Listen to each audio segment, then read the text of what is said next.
오늘 말씀의 제목은 그가 누우셨던 곳을 보라입니다. 오늘 부활절입니다. 이 부활의 아침에 그 부활 아침의 영광과 또 은총과 축복이 여러분 모두에게 함께 하시기를 주님의 이름으로 먼저 축원드립니다. 어떤 사람들은 죽은 사람이 어떻게 부활할 수 있느냐 그렇게 묻습니다. 그래서 예수님이 부활하신 이 사건에 대해서 의심하고 이상한 일처럼 여기는 것입니다. 물론 하나님을 아예 믿지 않는 사람에게 이 부활이란 사건이 도저히 일어날 수 없는 일이겠지만 하나님을 믿는 저와 여러분들에게는 이 부활이 전혀 이상할 이유가 없는 것입니다. 아무것도 없는 데서 무에서 유를 창조하신, 천지를 창조하신 하나님이시라면 그 하나님께서 동정녀를 통하여 예수 그리스도를 탄생하게 하시고 또 그 예수님을 죽은 자 가운데서 다시 살려내신, 사흘 만에 다시 부활하신 그 일을 믿지 않을 수가 없는 것입니다. 하나님은 살아계신 하나님이십니다. 아멘. 지금도 우리와 함께 하시고 아멘. 우리 가운데 역사하시는 하나님이십니다. 아멘. 그러므로 우리는 천지창조도 믿을 수밖에 없고 믿어지지 않을 수가 없는 겁니다. 동정녀 탄생도 믿어지지 않을 수가 없는 것이고 그리고 예수님의 부활하심도 믿지 못할 이유가 전혀 없는 것입니다. 그렇다면 이 부활절에 우리에게 진짜 문제가 있습니다. 어떤 문제가 있느냐면 그게 그냥 예수님이 부활하셨느냐 안 하셨느냐 그거를 믿느냐 안 믿느냐 이런 문제가 아닙니다. 그건 너무나 당연한 것이고요. 우리에게 있어서 진짜 문제는 예수님의 부활하심이 나에게 진짜 감격이 되느냐, 예수님의 부활이 정말 나에게 기쁨이 되느냐라는 것입니다. 여러분은 부활에 대한 감격과 기쁨이 있으십니까? 부활에 대한 뜨거운 감격과 하나님이 부어주시는 그 놀라운 열정이 여러분이 드리는 이 부활절 예배, 우리가 매년 반복해서 절기를 지키며 드리는 이 부활절 예배를 드릴 때마다 경험하고 사시냐는 것입니다. 우리가 부활절 예배를 정말 뜨거운 감동 가운데 드릴 수 있었으면 좋겠습니다.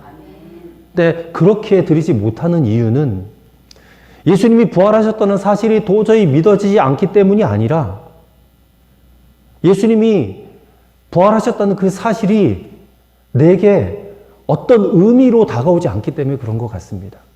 한때는 이 사실이 도저히 믿어지지 않아서 부활절을 무기력하게 보내는가, 그래서 설교를 할 때마다 예수님의 부활하심을 확실하게 증거하려는, 역사적인 사실을 증명하려는 그런 설교를 많이 했었습니다. 사실 오늘 말씀의 제목인 그가 누우셨던 곳을 보라라는 이 제목도 예수님의 무덤은 비었다, 빈 무덤이다라는 그 역사적인 사실을 지금 강조하는 말씀입니다. 그러면서 예를 들죠. 타종교의 창시자인 석가모니 같은 경우에는 그 무덤이 있잖아요. 인도의 능수 해안변에 있다고 합니다. 또 유교의 공자의 무덤도 저 중국 산둥성 중남부 장평량이라는 곳에 있고요. 또 이슬람교의 창시자인 마호메트도 그 사우디의 메카에 그 무덤이 있습니다. 하지만 예수 그리스도의 무덤은 비었다는 거예요. 없다는 것입니다. 그게 역사적으로 증명된 사실이다. 그러니까 그런 것을 이제 설교를 통해서 많이 설명하려고 애썼던 것이죠. 여러분, 예수님의 무덤이 비었다라는 사실이 곧 예수님이 부활하셨다라는 것을 증거하지 않습니까? 그래서 많은 성도들이 예수님의 빈 무덤을 믿습니다. 예수님의 부활도 믿습니다. 하지만 이상하게도 오늘 본문에 나타난 이 마리아에게 임하였던 그와 같은 어떤 특별한 감동은 없는 것 같아요. 부활절 아침에 예수님의 빈 무덤이 믿어지면 여러분 충분하지 않겠습니까? 물론 이 사실도 아직 못 믿는 사람들이 있는 것 같아요. 근데 우리는 예수님 그 빈 무덤만 믿어지면 우리는 충분히 감동하고 감격하며 살 수 있는 것입니다. 한편으로는 너무 그것이 익숙해져 버린, 다 알고 있는 그런 사실로 여겨져서 그냥 담담해져 버린 건 아닌가 싶습니다. 오늘 부활절 아침입니다. 우리는 오늘 이 본문을 읽었는데 이 본문 속에서 예수님의 그 빈 무덤을 발견하고 한편으로는 무서움과 또 한편으로는 큰 기쁨을 안고 갈릴리로 막 뛰어가는 마리아를 만나게 됩니다. 도대체 무엇이 마리아로 하여금 이처럼 달려가게 만들었을까? 분명히 그녀에게 부어졌던 부활의 감격 때문이었을 것입니다. 오늘 부활절을 맞은 저와 여러분들에게 마리아에게 넘쳤던 이 감동과 이 기쁨이 강력하게 부어지기를 주님의 이름으로 축원합니다. 마리아에게 일어났던 이 사건이 오늘 우리에게도 일어나는 영적인 사건이 되기를 주님의 이름으로 축원합니다. 오늘 그 부활의 소식을 듣고 제자들에게 달려갔던 마리아처럼 오늘 우리에게도 그 기쁨과 감동이 넘쳐나고 또한 우리에게도 말씀하시는 주 예수님의 음성을 듣고자 합니다.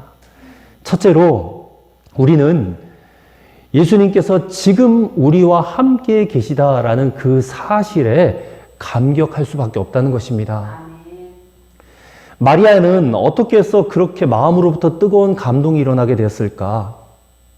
예수님의 부활 때문에 마리아에게 임하였던 놀라운 일이 두 가지가 있습니다. 하나는 우리가 다 알다시피 예수님이 죽었다가 다시 살아나셨다는 사실이죠. 정말 이건 놀라운 일이 아닐 수 없습니다. 마리아에 하여금 가슴 터지도록 감격하게 했던 사건이지요. 그러나 또 한 가지가 있습니다. 또 한 가지. 거의 같은 것이겠지만 그 한 가지가 무엇이냐? 우리에게 굉장히 중요한 의미가 있습니다. 그것은 바로 예수님께서 지금 우리와 함께 하고 계시다라는 것입니다. 예수님이 죽었다가 다시 살아나셨다라는 그 말은 예수님은 지금 우리와 함께 계신다라는 그 말입니다. 그것이 마리아의 감격이었고 오늘 우리의 감격이 되어야 된다라는 것입니다. 진정한 부활신앙은 빈 무덤을 믿는 것에서 끝나는 것이 아닙니다. 그 부활하신 예수님이 지금 나와 함께 계시다. 거기까지 믿어져야 됩니다. 그럴 때에야 비로소 마리아와 같은 놀라운 감격의 부활신앙이 살아 역사하는 것입니다. 예수님께서 부활하신 다음에 제자들에게 나타나셔서 너희에게 평강이 있을지어다 말씀하셨을 때에 아마도 제자들은 그 가슴이 터져버릴 것 같았을 것입니다. 제자들을 흥분시킨 것입니다. 근데 그것이 예수님이 죽었다가 다시 살아나셨다라는 사실만이 아니었습니다. 이미 제자들은 죽었다가 다시 살아난 사람 여러 번 체험했잖아요. 나사로가 살아나는 것도 보았고요. 나인성 과부의 아들이 살아나는 것도 봤어요. 야이로의 딸, 백부장 야이로의 딸이 살아나는 것도 봤어요.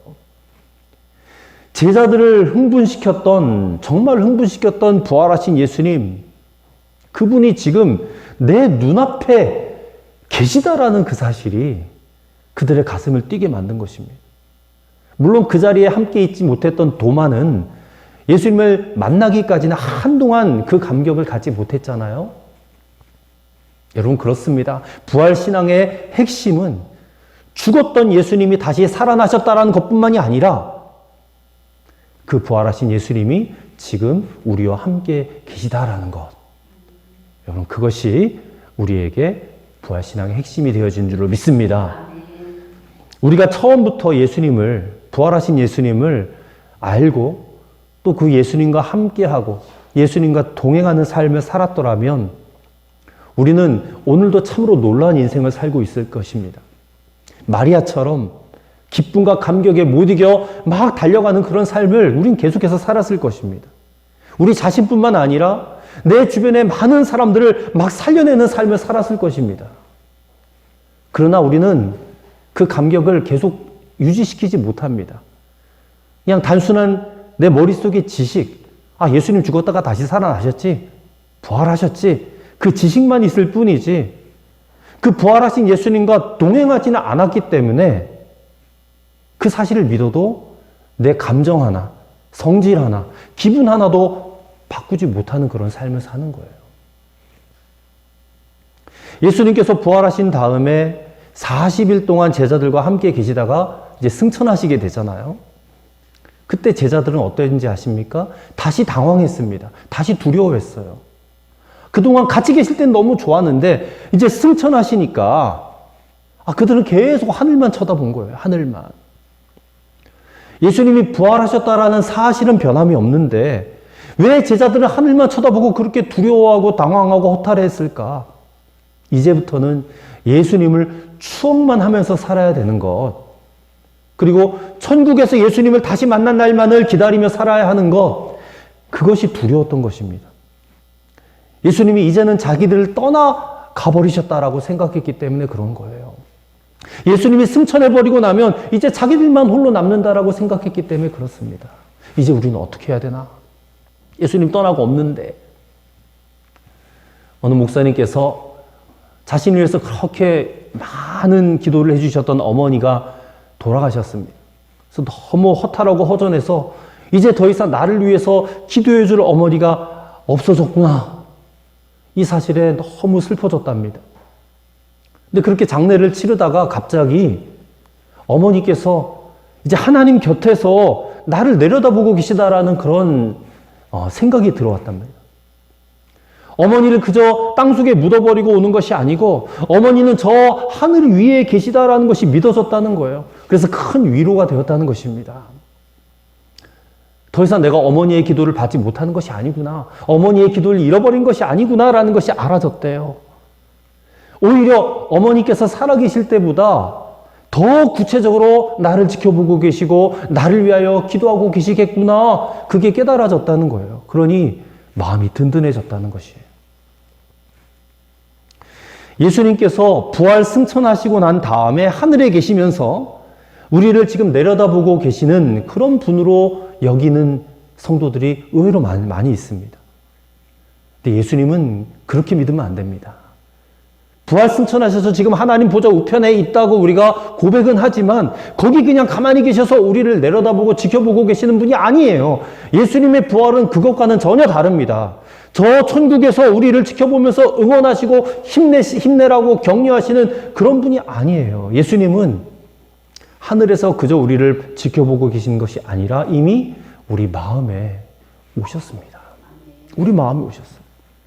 멀리 뚝 떨어져 계시는 것이 아닙니다. 우리 안에 오셔서 우리와 가장 가까이 밀접하게 거하고 계시고 그리고 우리를 능력으로 도와주시는 분이 우리 예수님이신 것입니다. 우리가 이것을 믿어야 될 줄로 압니다. 이 부활의 아침에 내 안에 계신 예수님, 나와 함께 거하시고 나와 동행하시고 나를 친히 이끌어 가시는 그 예수님, 그 예수님을 믿으시는 저와 여러분 되시기를 바랍니다. 그럴 때 우리의 눈이 열리는 거예요. 주님을 보게 되는 줄로 믿습니다. 그와 같은 부활 신앙이 있을 때에 그것이 곧 우리를 감격하게 만드는 것입니다. 그리고 그 신앙이 우리의 삶을 변화시키는 능력이 되는 것입니다.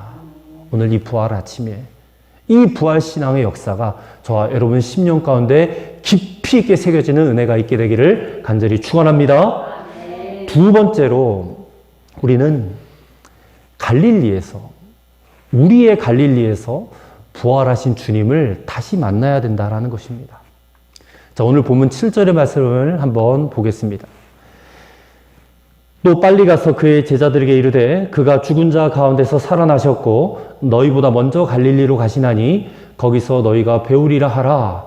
보라, 내가 너희에게 일렀느니라. 그렇게 말씀하십니다. 부활하신 예수님께서 왜 갑자기 그의 제자들에게 갈릴리로 가라 그렇게 말씀을 하셨는가?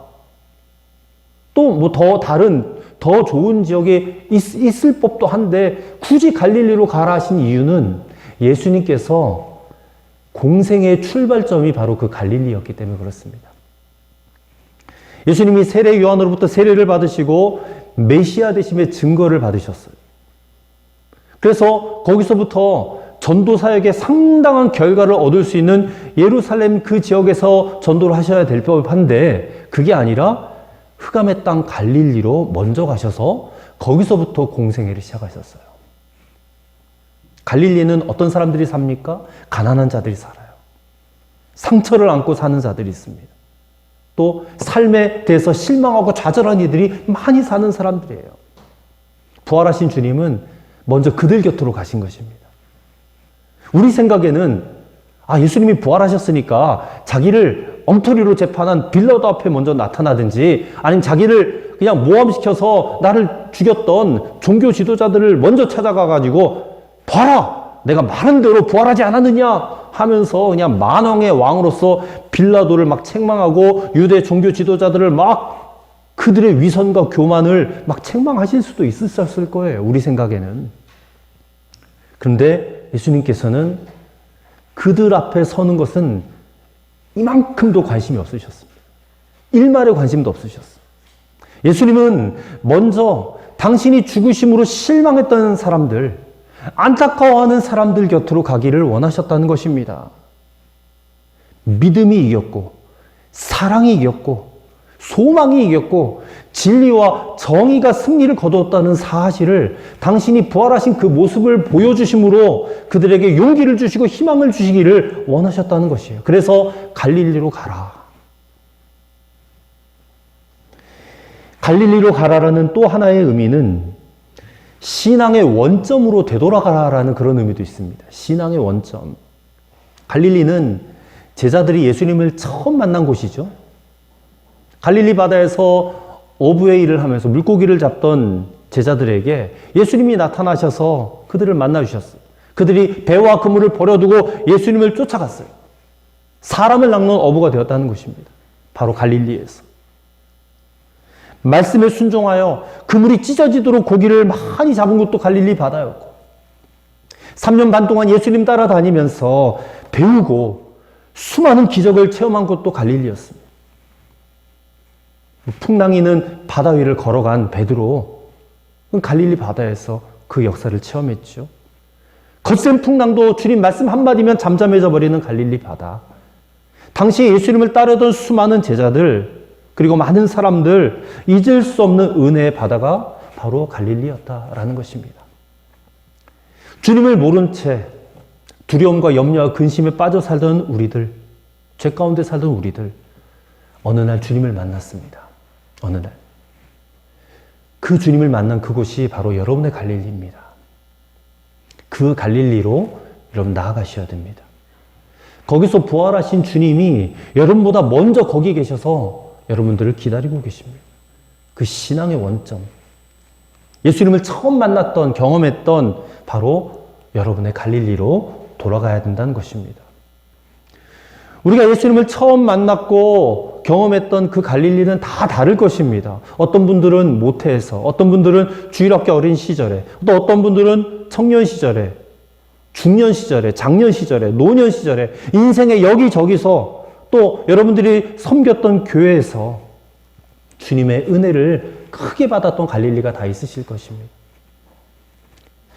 혹시 우리 가운데 부활의 감격을 다 잃어버리고 몸이 건조한 신앙생활로 답답해하는 분이 계십니까? 자기 자신은 무기력하고 연약하다라고 여기고 계시지 않습니까? 신앙적인 방황, 갈등 속에 여러분 계시지 않습니까? 그렇다면 오늘 여러분의 갈릴리로 돌아가야 돼요. 신앙의 원점, 처음 주님을 뜨겁게 만났던 그곳, 여러분의 갈릴리, 거기로 돌아가셔야 됩니다. 베드로는 닭소리, 닭울음소리만 들리면 그 자리에서 무릎을 꿇고 회개하였대요. 아마도 매일 아침 회개했을 것이에요, 베드로는. 삭개오에게는 주님을 처음 만났던 뽕나무가 있었을 것입니다. 늘 그가 힘들고 어려웠을 때마다 내가 주님을 처음 만났던 그곳, 그렇게 만나고 싶어도 체면 때문에 체면을 불사하고 올라갔다가 주님의 음성을 들었던 그 뽕나무가 그에게는 갈릴리와 같았을 것입니다. 구약성경의 야곱은 베델에서 하나님을 만났지요. 가장 어렵고 힘들 때, 고향을 떠나 부모를 떠나서 바단 아람으로 도망갈 때 자기를 만나주셨던 하나님, 그곳 베델을 그는 잊을 수 없었을 것입니다. 우리도 마찬가지입니다. 우리 신앙이 흔들릴 때 처음 주님을 만났던 바로 그 갈릴리를 기억하고 거기로 돌아가시기를 바랍니다. 첫 만남과 첫사랑을 기억해 내시기를 바랍니다. 혹시 저와 여러분 가운데 부활하신 주님을 아직도 제대로 체험하지 못한 분이 계시다면 오늘 2020년 이곳에서 예배드리는 이곳이 바로 여러분의 갈릴리가 되시기를 주님의 이름으로 축원합니다. 혹시 신앙이 흔들리고 있다면, 헌신의 결심이 약해졌다면, 그 옛날 예수님을 만났던 그곳과 그 시간을 떠올리면서 여러분의 신앙을 회복하시기를 바랍니다. 오늘 우리 각자가 은혜의 갈릴리에서 부활의 주님을 만나는 축복이 있으시기를 주님의 이름으로 간절히 축원합니다. 셋째로, 부활 신앙이 있는 자에게는 죽음이 끝이 아니라 새로운 시작이다라는 것입니다. 가이드 포스트지라는 잡지가 있었는데요. 그 잡지에 어느 부인의 간증이 실렸어요. 근데 이 부인이 어느 날 꿈을 꿨어요. 백마탄 기사와 같은 남자를 만나서 화려하게 결혼식을 하는 그런 꿈을 꿨어요. 근데 그 꿈을 깨고 났는데 현실의 남편은 일말의 양심도, 일말의 인격도 찾아와 같은 사람이었대요. 그런 냉혹한 현실 앞에서 비통해하고 몸부림치던 그녀가 드디어 결심했어요. 내가 남편과 헤어지리라. 그렇게 해서 결별을 하고 난 다음에 1년이 지나던 날 그녀는 결심했습니다. 더 이상 자기에게 친구도 없고 가족도 없고 경제적인 여러 가지 문제들 때문에 이 현실의 상황을 도저히 극복할 수가 없는 거예요. 그래서 자살을 생각했습니다. 집안을 정리하던 가운데 우연히 딸의 책상에서 딸의 초등학교 3학년 때의 과제물을 보게 되었대요. 근데 과제물을 보니까 그게 8쪽으로 되어 있는 책같이 생긴 건데 거기에 보니까 이 딸아이의 1살 때부터 8살 때까지의 사진을 한 장씩 붙이고 나서 자신의 삶을 설명해 놓은 그런 과제물이었대요. 그리고 맨 마지막 쪽 끝에다가 end, 끝이라고 이렇게 적혀 있었답니다. 근데 그 딸의 글씨 위에 담임 선생님의 코멘트가 붉은 글씨로 남겨져 있었는데 뭐라고 써 있냐면 Your beginning 이렇게 써 있대요. 너의 시작이다. 딸은 거기다 end, 끝 썼는데 담임 선생님이 Your beginning, 너의 시작이다. 그 글씨가 딸의 end라고 쓴 글씨를 내리 누르듯이 크게 적혀 있더래요. 너의 시작이다 라는 그 글씨를 보는 순간 그녀는 새로운 충격과 감동을 받았습니다. 8살 난 아이가 사진 이야기의 끝이 될 수 없는 것처럼 40이 된 자기도 결코 끝이 아니다라는 깨달음이 들어왔다는 거예요. 그 자리에서 자신의 신앙을 한번 확인해 봤답니다. 자신은 여전히 예수님을 믿고 있는 거예요. 죽음을 이기시고 부활하신 예수님도 믿고 있는 거예요. 외쳤습니다. 그렇다. 나는 부활의 신앙을 가졌어. 부활의 신앙을 가진 나에게는 끝이 없어. 나에게는 언제나 시작이고 날마다 새날이지. 그렇게 외치고 그녀는 다시 일어나게 됐다는 것입니다. 여러분 마찬가지입니다. 마찬가지입니다. 예수님을 죽인 빌라도와 유대 종교 지도자들은 예수님을 무덤에 묻고 나서는 안도의 한숨을 쉬었을 것입니다. 이제 예수는 이 땅에서 완전히 사라졌을 거야. 그러나 십자가로 끝난 것은 아니었습니다. 인간들이 나무에 매달아 달아 죽인 그 예수님을 하나님께서는 살리셨습니다. 십자가를 넘어선 부활이 일어났습니다. 무덤이 끝이 아니었단 말이에요. 죽음이 끝이 아니었다는 것입니다. 하나님께서 무덤 문을 여셨어요. 죽음이 예수님을 이기지 못했던 것입니다. 오늘 저와 여러분도 마찬가지입니다. 우리에게도 죽음이 끝이 될 수 없습니다. 우리도 예수님처럼 죽음을 넘어 마침내 부활하게 될 것입니다. 고린도전서 15장 51절 52절의 말씀을 들어보십시오. 보라, 내가 너희에게 비밀을 말하노니 우리가 다 잠잘 것이 아니요 마지막 나팔에 순식간에 호령이 다 변화되리니 나팔 소리가 나매 죽은 자들이 썩지 아니할 것으로 다시 살아나고 우리도 변화되리라. 분명히 우리의 부활을 예언하고 있습니다. 우리도 죽어 땅속에 묻히면 끝 아닙니다. 우리의 몸도 부활의 몸을 입고 다시 살아나게 될 것입니다. 그것이 우리에게 일어날 거예요. 또한 우리의 삶의 현실을 돌아볼 때에 우리 삶의 현실도 이제는 다 끝났어. 이제는 더 이상 회복 불가능이야. 그런 상황에 다다를 수도 있을 것입니다. 그러나 여러분 절대 낙심하지 마세요. 절대 포기하지 마십시오. 부활하신 주님은 그런 우리에게도 함께하고 계세요. 우리가 끝이 아니라고, 우리가 끝이라고, 우리가 마지막이라고 생각하는 그 상황 가운데 주님은 함께 하셔서 너의 끝 아니야. 너 여기서부터 다시 새롭게 시작할 수 있어. 그렇게 말씀해 주신단 말입니다. 부활을 믿는다면, 부활신앙이 우리에게 있다면 우리의 삶은 절대 절대로 헛된 삶이 될 수가 없는 것입니다. 낙심할 이유도 없는 것입니다. 부활을 믿는 사람은 지금부터 시작인 것입니다. 그래서 주님이 마지막으로 갈릴리에서 이렇게 제자들에게 말씀하지 않으셨습니까? 마태복음 28장 19절과 20절을 보십시오.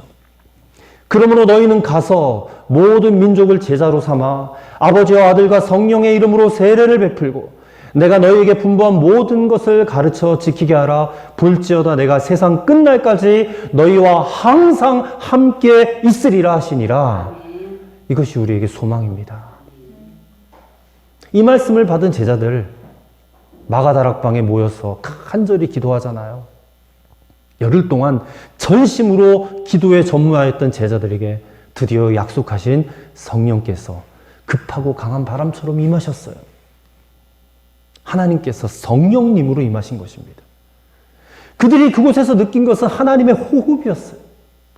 누가 옆에서 숨을 내쉬면 그 숨결을 우리가 느낄 수 있듯이 마가다락방에 모여 앉아있던 제자 120명은 그 함께 하시는 호흡하시는 하나님을 느낄 수가 있었다는 것입니다. 오늘 이곳에서 하나님의 그 호흡하심을 우리도 느낄 수 있기를 소망합니다. 하나님이 우리와 함께 하신다라는 그 소망. 그것을 체험했던 제자들이 두려울 것이 없어요. 더 이상 염려, 근심, 걱정, 낙심이 그들을 가로막지 못했어요. 그들은 담대하게 주의 복음을 들고 세상을 향해 달려나가기 시작했습니다. 완전히 바뀌었죠. 마리아가 부활하셨다는 소식 들고 제자들에게 전하려고 막 달려가듯이 제자들은 성령 받고 나서 문 밖을 뛰쳐나와서 예루살렘에 있는 수많은 사람들에게 예수님의 부활하심을 증거했습니다. 그렇게 하지 않으면 견딜 수 없을 정도로 가슴이 뜨거워지는 거예요. 여러분, 성령의 역사가 이렇게 제자들을 또 우리들을 완전히 뒤바꿔 놓는 것입니다. 오늘 보혜사 성령님께서 우리로 하여금 부활하신 주님을 바라보게 하실 줄로 믿습니다. 성령님이 우리에게 오셔서 예수님의 부활하신 것이 확실한 사실이며 지금 그분이 우리와 함께 계신 것을 깨닫게 하실 것입니다. 그러므로 오늘 저와 여러분이 진정한 부활신앙을 가지려면 성령님을 받으셔야 돼요. 성령님을 받으시고 변화되시기를 바랍니다. 그렇다면 우리 역시도 제자들처럼 세상을 향하여 주님의 부활을 전하지 않으면 견딜 수 없는 복음의 감격에 사로잡히게 될 줄로 믿습니다. 오늘 이 부활의 아침에 동일한 부르심이 우리 앞에 놓여져 있습니다. 끝이 아닌 새로운 시작으로 부르시는 주님께서는 오늘 여러분들에게 주님의 능력을 불어넣어 주시는 것입니다. 그 능력은 부활의 능력이고 성령의 능력인 것입니다. 오늘 예수님께서 부활하신 이 아침에 예배하는 저와 여러분 모든 성도님들 그 능력 충만히 받고 세상을 향하여 담대하게 예수님의 부활을 증거하는 증인들이 되시기를 주님의 이름으로 간절히 축원합니다. 기도하겠습니다. 하나님 아버지, 예수님은 고난받으시고 십자가에 달려 죽임을 당하셨지만 약속하신 대로 3일 만에 부활하신 것을 믿습니다. 오늘 우리에게 예수 부활의 감격을 부어 주시옵소서. 부활하신 예수님이 지금 우리와 함께 계시는 것을 우리가 바라보게 하여 주시옵소서. 우리 신앙의 원점 갈릴리로 가서 부활하신 주님을 다시 만나게 하여 주옵소서. 주님을 만난 자 죽음이 끝이 아니고 언제나 시작이고 날마다 새날이 된 줄로 믿사오니 오늘 우리에게 성령님 충만하게 역사하여 주셔서 세상 가운데 담대히 주의 복음을 증거하는 증인들의 삶을 살게 하여 주시옵소서. 우리 주님 예수 그리스도 이름으로 기도하옵나이다. 아멘.